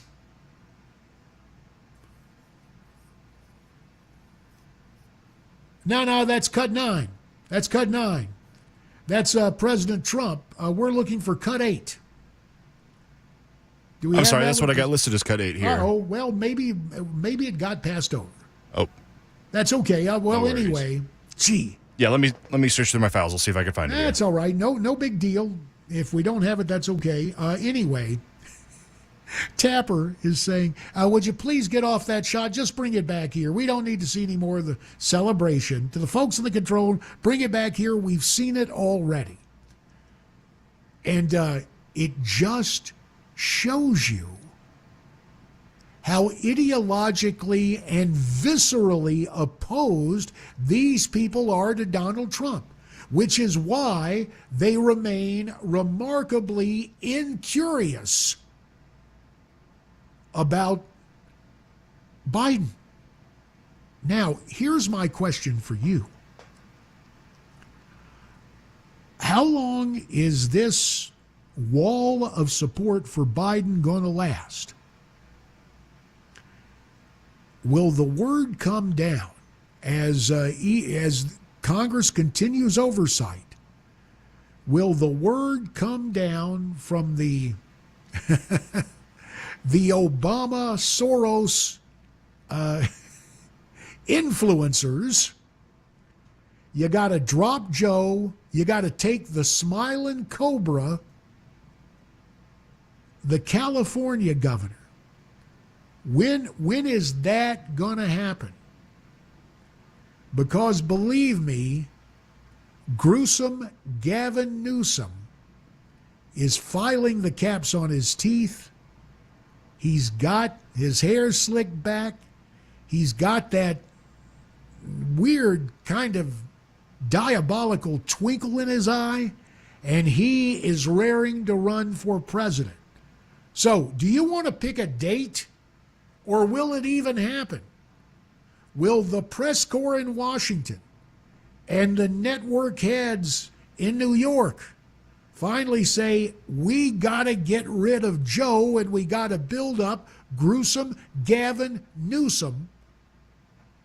I'm just interested. You want to make this a fortune-telling Friday? You may not be of Chinese heritage. You may not own a restaurant. You may not make fortune cookies. But if you had to offer a fortune cookie to a guy who obviously is very comfortable with the communist Chinese, Joe Biden, what would that fortune cookie say? 615-737-9986. 615-737-WWTN. Coming up on 19 minutes past 2, JD for Matt on Super Talk 99.7 WTN.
Secretary of State Antony Blinken headed to China. A teenager dead now in Tennessee after an ATV crash, and a UPS strike possible, putting your packages in peril. Those stories and more coming up 2:30. I'm Mac Morey right here on Super Talk 99.7 WTN. And we are roughly 6.5 minutes away from Brother Mac bringing us more of the news. Recovering Congressman J.D. Hayworth in for Brother Matt Brother Matt Murphy. Woo! And you'll hear Brother Matt Murphy following the news at 3 because he'll be in for Brian Wilson on The Drive. My question to you is, how long is the media going to stay behind Joe, remain remarkably incurious about all these serious charges, documented charges, what can only be called bribes in the real world? Or do they just stay behind him and ignore it all and just keep on Trump, Trump, Trump, Trump? Your thoughts on that, invited and encouraged. 615-737-9986, 615-737-WWTN. Checking in from Smyrna on line 1, it's Matt. Matt, what say you? Hi, how you doing? Hey, I got two questions. One, I want to talk about the Trump derangement, as you just said. And two, I'll make a comment on the Joe Biden. The one thing that this station is doing is trying to litigate this in public opinion, and I think that's again where partly the misinformation comes from. If, and I say if this is true, then Joe Biden should be held again. Be put up on charges just like anybody else. But let's give him that due process. You're talking about all these bribes. What are we talking about? 8 years ago? 10 years ago? Oh, so there should be a statute of limitations on bribery. No. Wrong is wrong. Illegal is illegal. There's no such thing as statute of limitations when you're wrong, when you're dirty. No. Whether he did it in 1990, 2000, if it comes across some people's desks, then of course, take him to court, but you do it in court. Well, now wait a minute. You don't just do it in court. There's a constitutional mechanism that is utilized when it is believed that high crimes and misdemeanors are committed. Now, if old Joe wants to resign the presidency and pardon himself on the way out the door, some constitutional scholars say that's cool. He can do it. So would that be the best course of action? Or what? I think you have a larger point that goes to Trump, so I want you to get that in, because we don't want to be accused of not giving you the time to make the case you want to make. So go ahead, Matt. That's fine. Thank you. But, again, if anybody's doing something they're not supposed to and get caught, they got to get, they got to get prosecuted just like everybody else. It doesn't matter when. But about the Trump derangement, I think the people in the know, people that know Trump. See, I'm 58 years old. I know Trump. I know what he did in the 70s. I know what he did in the 80s. I know what he did in the 90s. And this is, America deserves better. They deserve better than Donald Trump. Whether you're a Republican, and the America deserves better than Joe Biden. Okay. And the bottom line is, when Trump has done these things, I'm just a never Trumper. All right. I will never support Donald Trump because of what he's done, not while he's in president, is how he got there. You just don't like Trump from the days when he did commercials, from the days when he did his real estate deals. He is just a guy. He is anathema to you. He is like nails on a chalkboard. He is like a foreign substance in your cornflakes in the morning. He is just thoroughly, patently objectionable in every way. I'm going to give you 3 cases. One, what he did with his property in New York City in the 70s, in the 80s, the nonsense with Pete Rozelle, the 90s of the Central Park Five, 2000s with his hotel. He sold those people's retirement when he sold the building. I cannot support that. All Ever. right, very good. Well, we appreciate it. You did not give us I know it's because of time. You gave us a general mention when you talk about the property in New York, and thank you for the call, Matt. When you talk about the property in New York, it is worth noting that Donald Trump, the big splash he made, there was a big skating rink that could not get built. And this is pre-Giuliani. I think David Dinkins was the mayor. And before Trump was identified as a Republican and therefore worthy of hatred, well, he emerged as a guy who could get things done. And in terms of selling businesses with retirement, hey, I go through my own situations in life where when a job change would come through and a business for which you worked would claw back its matching donations to your retirement account because it's permissible by law. Other people are mad because Trump was able to use bankruptcy law. And look, I tell you, if anybody should be mad at Donald Trump personally, it should be the guy on the air right now. And when we come back, we'll take more of your calls, and I will tell you the story, because when the caller says, hey, I know Donald Trump, no, I really do know the guy. And we'll talk about maybe why another person would take umbrage, why I don't, and how strong personalities come up with strong reactions. But right now, it's 2:30, time for News with Mac, here on Super Talk 99.7 WTN.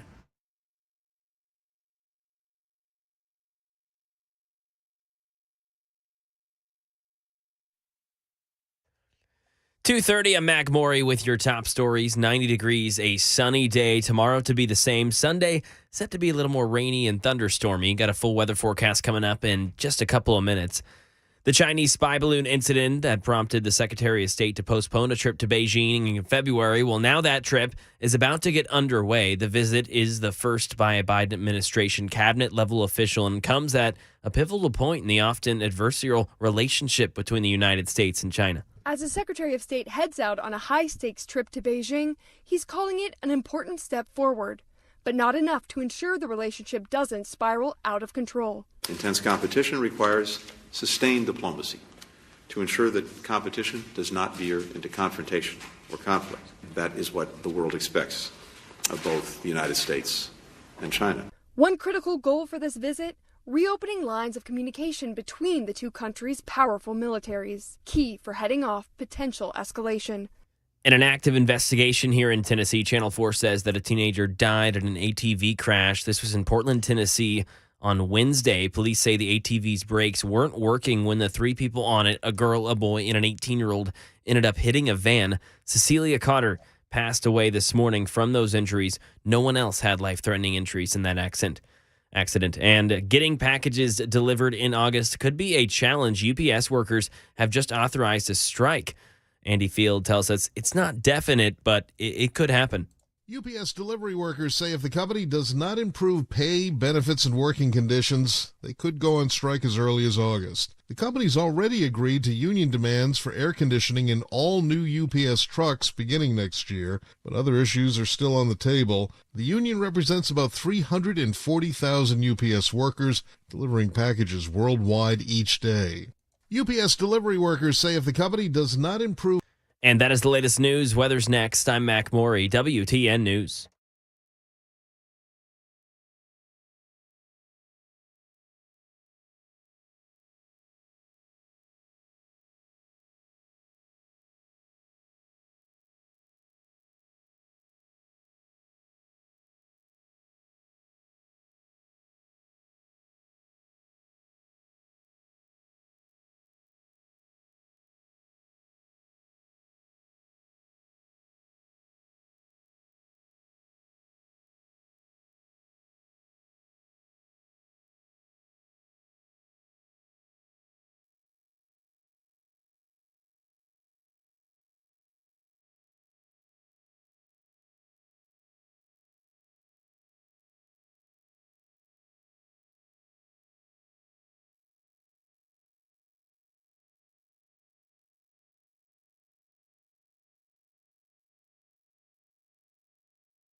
23 minutes in front of 3. Recovering Congressman J.D. Hayworth in for Matt Murphy. Brother Matt will be on following the news for Brywye with The Drive this afternoon.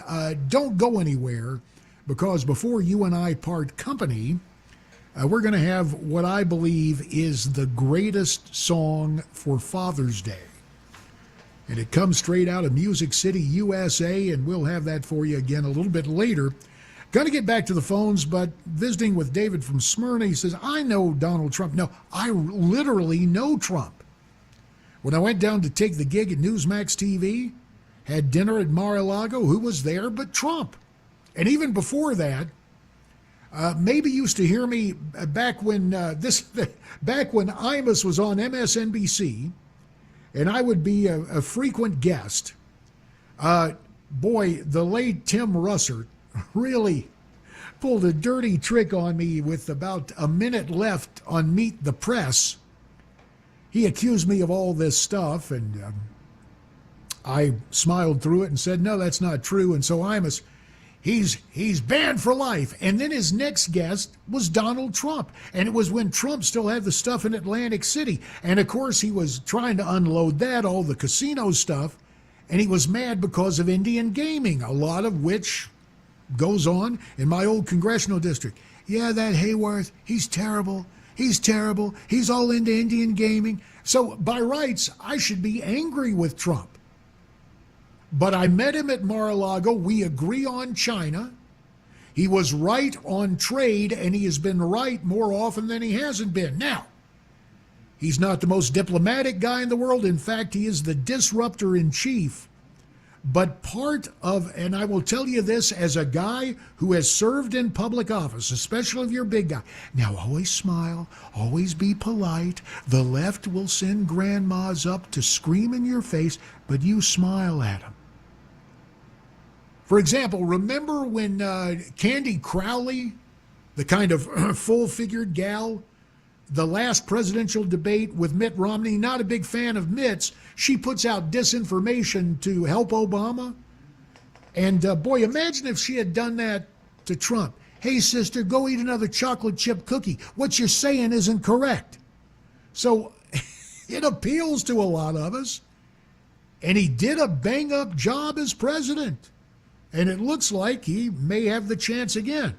Let's get back to the phones, get your take on Trump derangement syndrome, what's going on with Biden, 615-737-9986. Back to the phones, line 2 from Tullahoma, it's Brady. Brady, welcome to our broadcast.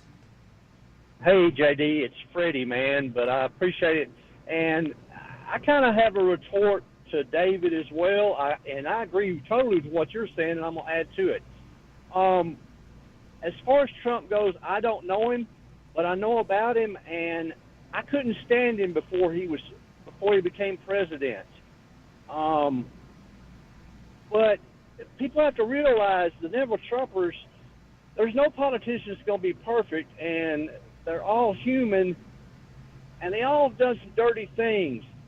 But as you were saying, the things I like about Trump, and I think that we need to be looking for that in whoever's going to be president, is someone that's going to be strong on the border, that's going to be strong with foreign policy, that's going to be for the American people and doing for this country and the people of this country instead of all these other countries. And that's what I liked about Donald Trump. You know, and I also agree with what you were saying, JT, and I'll take it further. Trump is an egotistical a-hole. And I mean, he just, I don't like him as a person. I wouldn't want him to be my pastor, but as president, I think he did a great job, right, man. Fair enough, Freddie. I appreciate the call. Man, thanks so very much. Really appreciate it, Freddie, and I apologize for the mistake with the name earlier. Good to have you. Line 3, checking in from Nashville, it's Melissa. Hey, Melissa. Hey. Good to be here. It's good to have you. Give me the view from Melissa right now. Well, that David guy from Smyrna, I'm telling you, that's the mental illness that we speak of in Trump derangement syndrome. I became convinced that Donald Trump was going to be a fine president of the United States way back in the 80s when I saw him on Oprah Winfrey.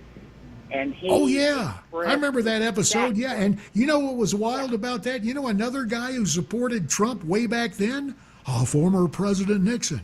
So he would send notes to Trump. Trump would go up to see him, and Nixon had him spotted early. But I remember seeing some of that. And was there any one thing that Trump said in that interview with Oprah that you said, boom, this is my guy? They're ripping us off. The whole world is ripping us off. We're paying for the defense of the whole world, and they're ripping us off. And it Got to was be a new American age, a new American century. I hear you, and I thank you for the call, Melissa. Line 4, Murfreesboro. It's Marty. Marty, welcome to WTN. About the Hello. Hello. Yeah, is it Marty? Hi, Marty. You're on WTN. Yes. How are you doing, sir? Doing great, thanks. Give us your quick take. Good. Yeah, I got a quick take on this Joe Biden thing, real quick, and I just want to get your opinion. So, when he was running for president, and we had this whole Burisma Ukraine thing going on, and then he becomes president, and we go into sending billions of dollars to Ukraine. But now all this other stuff's coming out. Are we sending billions of dollars to Ukraine because Ukraine has something on Joe, and Joe knows it? Well, I here's my take on it, honestly. It's because, like with the Chi-Coms, Joe is their employee. It's not leverage. He and the crime family, what do you guys want? What do you guys need? We'll give it to you. And that's my simple take on it. Yeah, because Ukraine's just as evil as Russia. I mean, they're just a bunch of bad guys, too.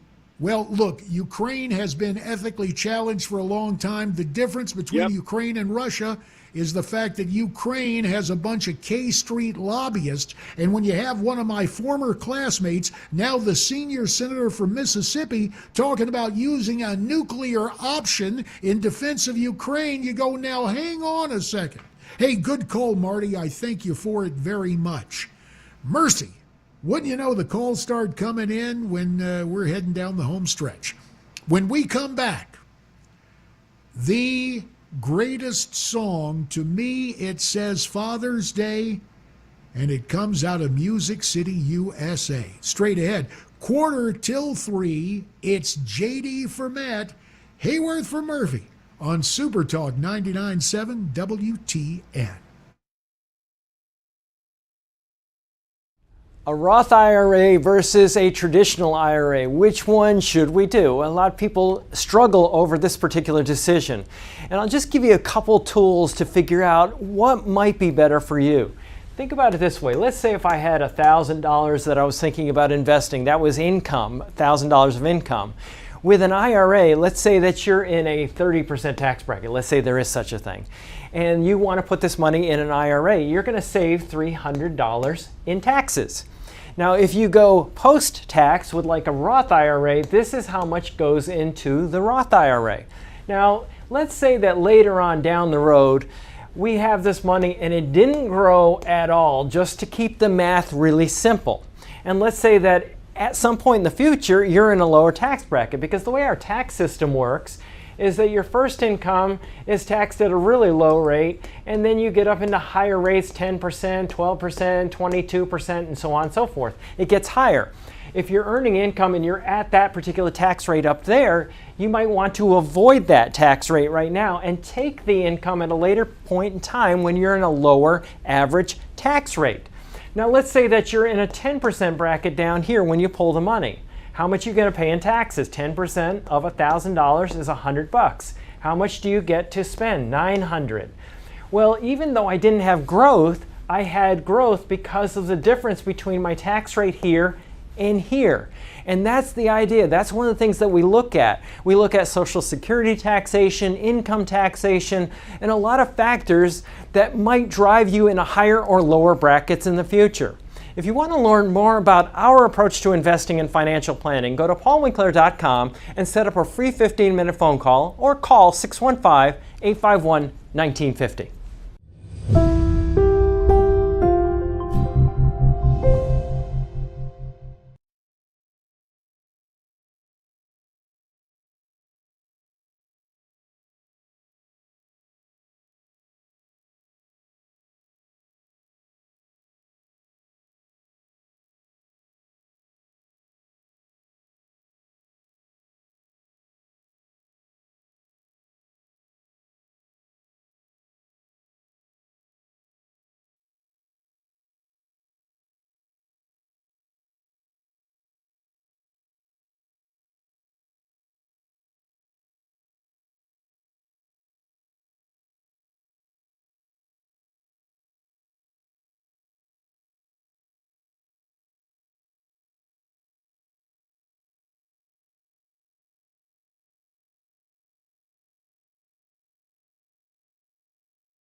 A guilty verdict in one of the more tragic events in American history, a sad and disgusting story involving what was thought to be a missing 4-year-old child in Memphis, and a follow-up on a story involving 2 dead Americans in Mexico. I'm Mac Maury. Coming up, Super Talk 99.7 WTN. That's at 3 o'clock.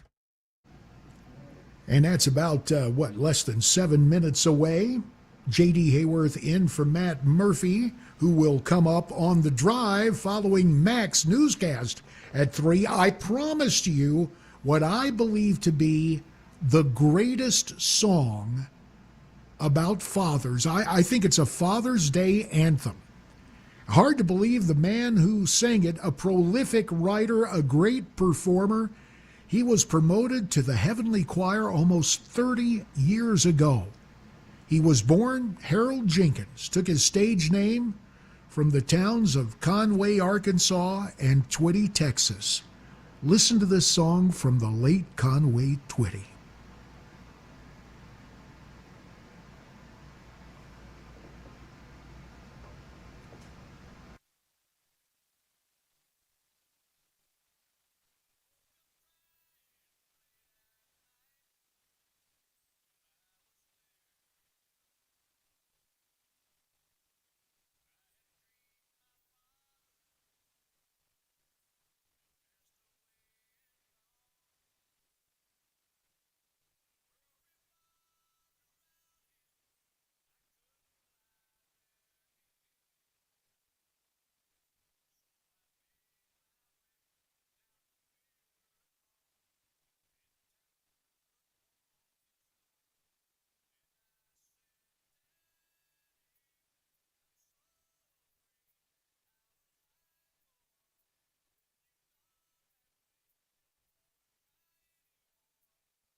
Wow. I hear that song, and it grabs a hold of my heart and gets a firm hold on my ample gut. If your dad is still with you in this earthly existence, your job on Sunday is to honor him. My dad departed a couple of years ago. COVID took him. In the days leading up to it, he said, "Now I'm going to be leaving. I'm not afraid." And in his passing, he offered another life lesson. For Matt Murphy, J.D. Hayworth, stay brave, stay free, stay tuned, and thanks for listening.